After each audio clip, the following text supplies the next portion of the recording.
লেবুর পাতা দিয়ে পাঙ্গাস মাছ যে এত সুস্বাদু হয় জানতাম না। আজকে আমি লেবুর পাতা দিয়ে পাঙ্গাস মাছ রান্না করেছি, ভীষণ সুস্বাদু হয়েছে খেতে।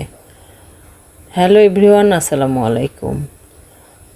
আমি যে লেবুর পাতা দিয়ে পাঙ্গাস মাছটা রান্না করেছি, এক আপুকে আমি দেখেছিলাম, ফেসবুকেই দেখেছি, ওনার পেজের নামটা আমার মনে নেই।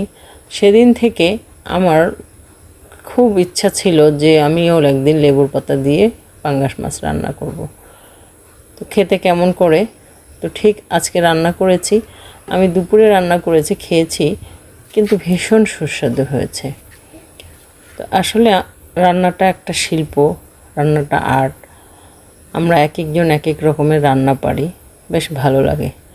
তবে ট্রাই করে দেখা উচিত যে আমরা এক একজনের রান্না মাঝে মাঝে ট্রাই করে রান্না করে